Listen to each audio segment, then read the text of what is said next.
This wonderful parable is only found in the Gospel according to Luke, just like the Good Shepherd parable is.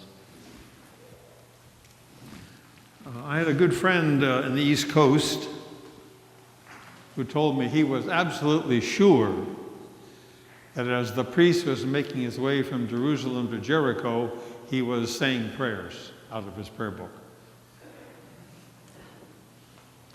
And he saw this person out of the corner of his eye and made sure he got on the other side of the road and kept going, didn't want to interfere with prayer. And the Levite, who's kind of a lawyer type, he, no doubt, was going to Jerusalem to be part of a committee to see what can be done about the robbery situation between Jerusalem and Jericho. But he had business in Jerusalem. He couldn't spend time with this. And besides, it was a notoriously robbery area, Jerusalem to Jericho. It's in very craggy places and kind of lonely, and you don't want to be hanging around there too much, lest you become one of the next victims of the robbers in the area. The Samaritan, unfortunately, didn't have anything else to do. Wasn't busy about anything else, wasn't focused on anything else. And he was moved with compassion. Now, as you all know, Jews and Samaritans didn't get along. The equivalent today would be Sunni and Shiite Muslims. So here's a Sunni Muslim that's on the ground beat up. This is a Shiite Muslim who stops, filled with compassion for him. Didn't ask any questions about who do you belong to, what tribe are you in, what are you doing here in the first place, how would you feel about me if you weren't down on the ground. Didn't even ask any of those questions.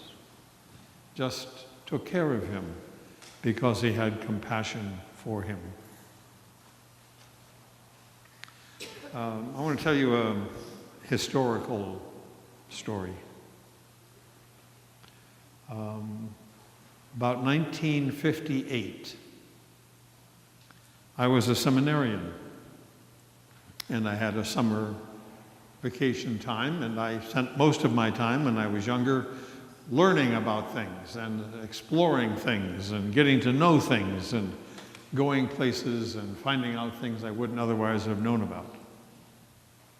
So I had 3 weeks, and my 3 weeks, I spent my first week at a parish in Minneapolis learning about modern liturgy, because that was a really lively liturgical parish. I spent the second week on the south side of Chicago with Friendship House, which is something like the Catholic Worker Movement. And I spent the third week at the University of Notre Dame with the Christian Family Movement. Wonderful 3 weeks. During my second week at Friendship House, which was meant to be kind of an intercultural, interracial time, I lived with a man and his mother, both African Americans, although at the time we didn't refer to people as African Americans. They were, I think the term at the time was blacks. And he was a postman, and they put me up in their apartment, and that's where I lived, on the south side of Chicago. And I learned a lot, and I listened. I didn't ask too many questions. I didn't know enough to ask any questions. But I learned a lot and listened. But one night, I decided I'd go down to the Loop in Chicago and go to a movie. So I went down to a movie and came back, but by the time I got back on public transportation, it was about 11 o'clock. And there were all the people that filled the streets during the day were not around. And as I began to walk about 5 or 6 blocks from the transit place where I got off, toward the apartment where I was staying, I became increasingly nervous. Just because I didn't know much of what to expect. I didn't know, I was out much later than I'd ever been out, and I hadn't been out alone before. And as I crossed this major street, there was a divide in the street, one of those 3-foot wide middle curves kind of. Out of the corner of my eye, I see somebody prostrate on that middle curb.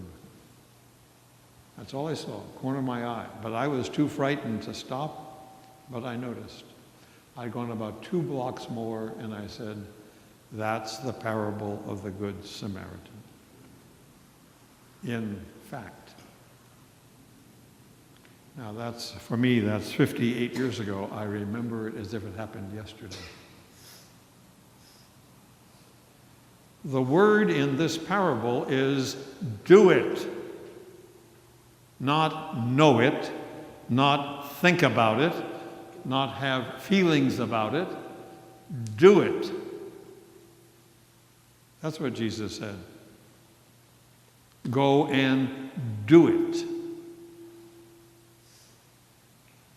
That's a very challenging word because it means we do it in the face of a lot of other things, in face of our fears, in face of our loneliness, in face of our own failures, in face of our own issues. We are still called to do it. The scribe who talked to Jesus, he knew the commandment very well. He could recite it by memory, the 2 great commandments out of the Old Testament. Love God with everything and love your neighbor as yourself. He had it right here. But how about doing it? He didn't have it there. So that's the challenge. We can appreciate the parable, but the call of the Lord and the strength the Lord gives us as his followers is to not just know about it, not just think about it, not just have feelings about it, but do it.